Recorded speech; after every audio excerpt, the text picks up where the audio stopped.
ወዴት ነገሩ ወዴት ነገሩ ግራ ገባኝ እኮ ግራ ገባኝ። እንግዲህ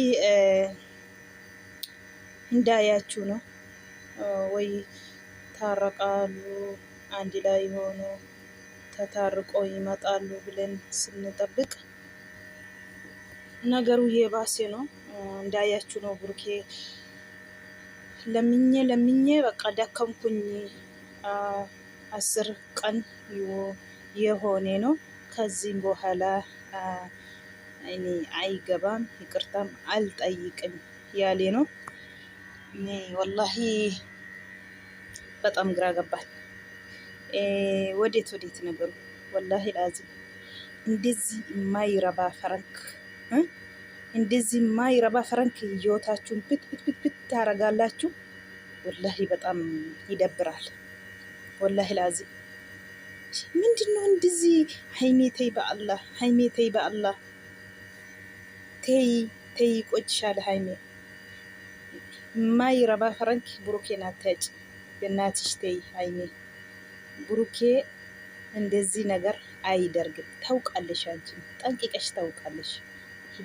ህሊና የያዘንሽ ነው አንቺ ህሊና የያዝሽ ነው እንጂ ታውቃለሽ አንቺ። ብሩኬ እንደዚህ ነገር አይደርግም። ደግሞ አንድ አመት ሙሉ አብራችሁ ቆያችሁ፣ አብራችሁ ጠጣችሁ፣ በላችሁ። እንዴት እንደዚህ አንቺ አታምንም? ሀይሚዬ ብሩኬን አታምንም? ወላሂ በጣም ይደበራል። ወላሂ ተይ ሀይሚ ይቆጭሻል። በኋላ ተይ የማይረባ ፈረንክ ተይ። ወደ ብጥብጥ ወደ ሌላ አትውሰጁ። ታረቁ። ተው ባካችሁ። ለምንድነው ማላችሁ ጠላት አስገቡ? ለምንድነው ማላችሁ ጠላት አስገባችሁ? እንደዚህ ህይወታችሁ ልትበጥብጡ። ወላሂ ግራ ገባኝ። አሁንስ አስጠላ። ወላሂ ቪዲዮ ራሱ እኔ በፊት ወላሂ አይቼ ጨርሼ ስራዬ ስጨርስ እነሱ ቪዲዮ ነው ሁልጊዜ የሚያይብኝ። አሁን ግን በቃ ሲገባ ጭቅጭቅ ስለሆነ እኔ አልጨርስም፣ አይቼም አልጨርስም፣ ወጣለሁ። ወላሂ አስደብራል። ተው ባካችሁ፣ ተው። ሀይሜ በኋላ ይቆጭሻል። ተይ በቃ ደከመኝ ያለ ነው ብሩኬ። ወላሂ ደከመኝ፣ ምንም ያረኩኝ ነገር የለም። አጥፍቻለሁ፣ ይቅርታ ለመንኩኝ፣ ወደኩኝ እግር ላይ እምቢ አለች። ዛሬ የመጨረሻ ነው ያለ። ወላሂ ተይ ሀይሚዬ ተይ። እኔ ወላሂ ግራ ገባኝ። አሁንስ አኩማ አርጊተኒ ጋማ ቡሩኬኒ ከነ ቦዳ እንካዳዱ ጉያ ኩዳን ሙሉ ካዴ ዳደቤራ ከና ቦዳ ና ኢላሽሱ ሀኒን በርባድ ወጀዳ ሀኒን በርባድ ጎቹ ምርገን ቀበጀዴ ጅራ አኩማ አርጊተኒ ፈረንኪ ወጀቴ ገሩ ወሊን ቱረኒሩ ኢሼንሌ ሂን ቤቲ ቡሩኬን አካ ዋን ከና keessa parankii akka ta'e hin beekti. Garuu intala sana lammaffaa maaliif deebiste nu jidduu gashita isheen akkas intini jette malee hin beekti isheen illee jechuudha. Intala sana maaliif lammaffaa duraanis wal ajjeesuuf kaaniiti deebinee jirra. Ammas lammaffaa maalajii nu jidduu galti isheen jetteeti. Inni isheen kana hundaa kadhaan qabaa. amma argitanii engadamo yoom kaleessamo yoomii engaddanatti fakkaata. Gadi wallahi lukashee qabate gadi jedhe hin diddee jechuudha. Bakka akka waan wajjiniin ciisetti fudhatanii wallahi laazim hin kakata burukeen kanallee godhu garuu hin beeku. Ani rabbitu beeka. kadhatee dadhabee waa argattee jirtaa jedhee engaddallee maali akkas annati akka kanaa taatu nuti gulbati jettu moo mikinaata narraati gargar baatu dhabdee jirta moo maa inni jedhee ishee gaafannaan jettee engadda. As immoo sitti yoo si fakkaateera ta'e kaleessa asitti yoo fakkaateera ta'e jettee jirti. Kadhadhee dadhabee kanaa booda eenyumaanuu dhiifatama siin gaafadhu kan barbaade gochuunis gara amma aqanii gara beeksisa bakkootti deemaa jiru wanta ta'eef ani immoo kanaafiyyuu waan isin godhee isin qabu waan sassate tokko waan balleesse tokko dhiifatama gaafadheen dhiifatama caalu hin jiru. Lubbuu namaan ajjeesne barankiin hojjedhe malee naman ajjeesne lubbuu namaas hin baasne kana hunda antinii jedhuun qabu jedhee jira. Baay'isee nama jibbisiisa. An barbaadan godhaa jedha. Daaniin kunillee Haimeen illee an barbaadan godhaa jetti. Waldaa nama jibbisiisa. Maaliif jidduu isaanii xalaata gashanii akka kanaa waanuma qaldiitti waan bakka guddaatti namni isaanii daqiiqaa tokkotti akkasii jireenya isaanii hambooruuf itti adeemanii yoo daqiiqaa tokkotti balleessanii nama gaddisiisa wallaahi. Baay'ee tokko nama gaddisiisa. Nama gaddisiisa. Si malee namni hin jiru addunyaa kanarra jetti. Innillee akkas jedha. Garuu immoo barankii tokko amma bultii 10 fixan akkuma jedhan. Barankii ishee sireerra jirti garuu viidiyoo irratti inni wallaahi bukkee siree taa'ayyuu malee intala sana wajjin siree indilimsi tokko uffatanii hin jiranii. Kanaaf akkasitti qawwixii kana buusan otoo wajjin indilimsi tokko uffateera ta'e akkamaa ta'ure. Wallaahi hin ulfaata. Hin ulfaata wallaahi. Jaalalli garmalee jibba garmalee fidate kan jedhan dhugumadha dhugaa rabbi. Jaalalli daangaa hin qabne jibballee daangaa hin qabne fida. Argitanii? Wallaahi. Garuu inni Burukeeni waan baay'ee isheef dhiisee irra darbee ishee faana irra jiraachaa jira. Isheen immoo dogongora qanii tokko wallaahi isa dhugaatiif dogongora isa qanii tokko irra darbuuf diddee jechuudha. Farankii hojjete malee wajjin hin ciisne garuu dogongora qanii tokko garuu gisa isheen duuba isaarra nama biraatiin haasuuftee gisa isheen qalbitii harkatti keewwattee gisa isheen saayitii malee bayyoo isheen jedhani baatu hundaayyuu jaalalatu wayya jedhee irra darbee dhiifatama godhee sababa isheetiin biyyeen jiraadhu jedhee Dubaayii dhufee kasaaraa meeqa galee deebanii gaafa walitti araaraman immoo kasaaraa galee biyyatti deebi'ee jechuudha. Silaa inni jireenya isaa Dubaayii keessatti duraansaa jechuudha. Kan inni dhufee asitti hojii jalqabee waan walii galaniiran as keessatti farramee galee jechuudha. Sababa isheetiin sana immoo kasaaraa galee dhiisee biyya Finfinnee keessa jiraanna jedhee Finfinneetti deebi'ee jechuudha. Isheen immoo tokkitti dogongoraatiin bira darbuu fididde. Otoo namni si jaalladhe jedhee akka ishee kana waliin jaalallee tokko duriiti jedhee Burukee biratti argame akkamaa taatu. Namni tokko iddoo gaafa isheen isa wajjin hin jiraattu ani jaalallee isa duriiti jedhee namni as bahee jira hin jiru wallaahi. Nama adaba qabu nama qonxoxamee guddateeru Burukee wallaahi laazim. Namni akka Burukee dhiira hin jiru akka Burukee kana hin jiru adabaan guddateeru. Han dubartii kabaju. Haadharraa aladhee haadhan na guddisee jedhee an dubartii kabaju an haadha isaallee kabaju an haadha namaa kabaju Burukee dhugaa rabbii dogongora guyyaa tokkootiin farankii guyyaa tokkootiin qabaan agarsiisaa jechuun maaliif dhufe wallaahi nama gaddisiisa. Bakka isarratti duulanii wallaahi haati dhugaa rabbii nama gaddisiisa. Haadha isaa akka nama isheen duutee jechuudha. Haadha isaa gadi galgashanii xirrii du'aa irratti saabanii ijoollee ishee wajjiniin jechuudha gadi galgashanii sababa Burukee nam tokko yoo balleesse maatii bira maaliif dhaqama? Baay'ee nama gaddisiisa wallaahi.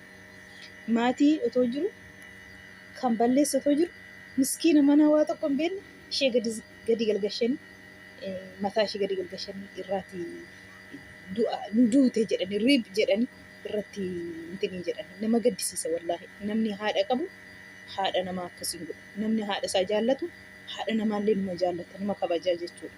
Mucaan kun wallaahi anaan akka barbaadan godhaa haadha koo dhiisaa haadha koo waan sin goote hin qabdu kan haadha isaa kabaju haadha namaa kabaja kan haadha isaa jaallatu haadha namaa jaallata jedhee guyyaa meeqa dabarfateera. Adaba yoo na lolta anaan malee haati koo waan goone jedhee himatee jira. Garuu immoo beekaa dhaqanii haadha isaa gadi galgashanii haftishiin walitti hidhanii Burukee walitti hidhanii mataa gadi galgashanii rib jedhanii irratti boo'icha gadhiisanii jechuudha. Wallaahi nama gaddisiisa.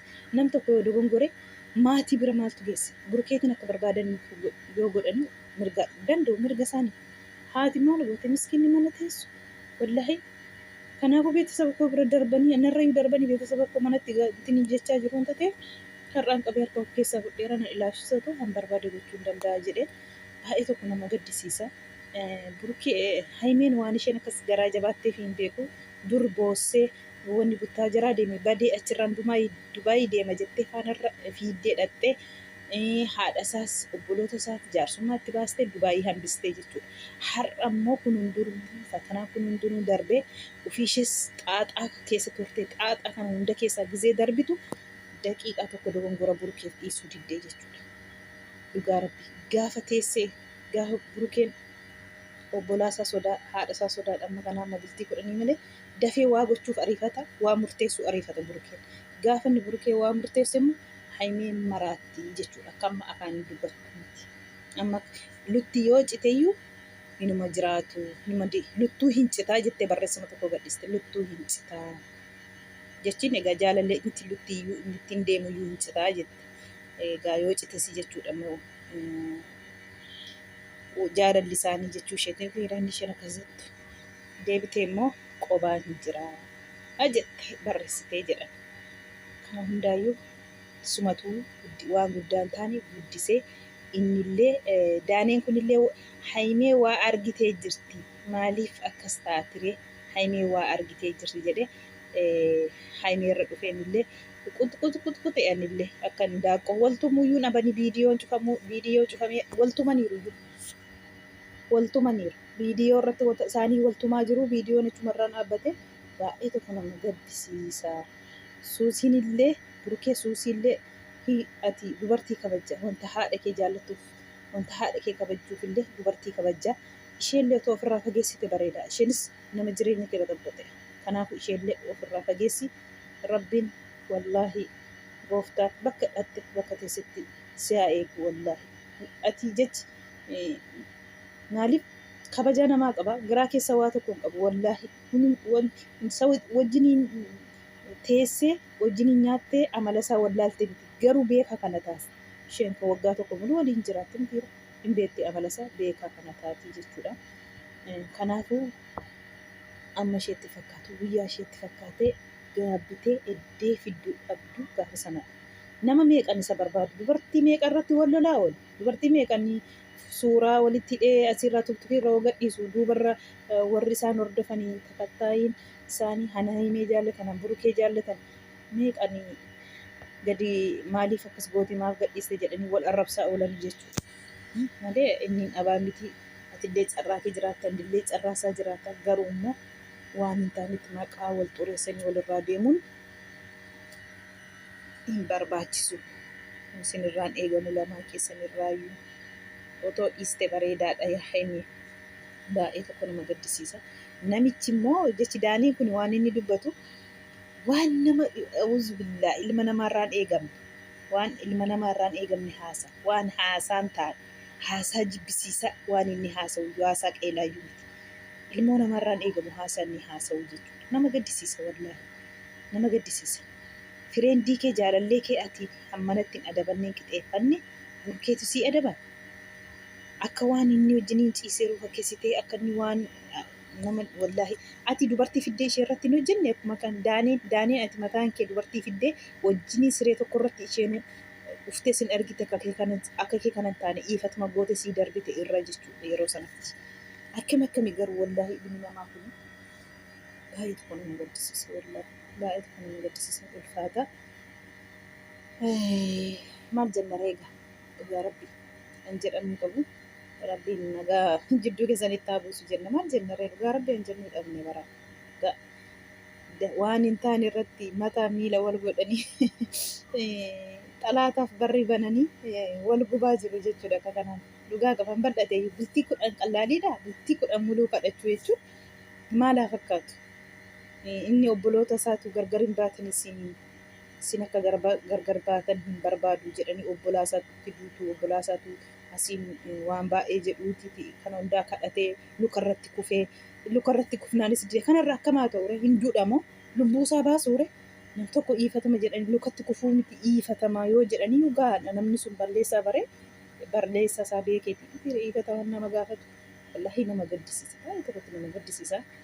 Nagaa isin haa buusu maalumaaf jidduu keessan.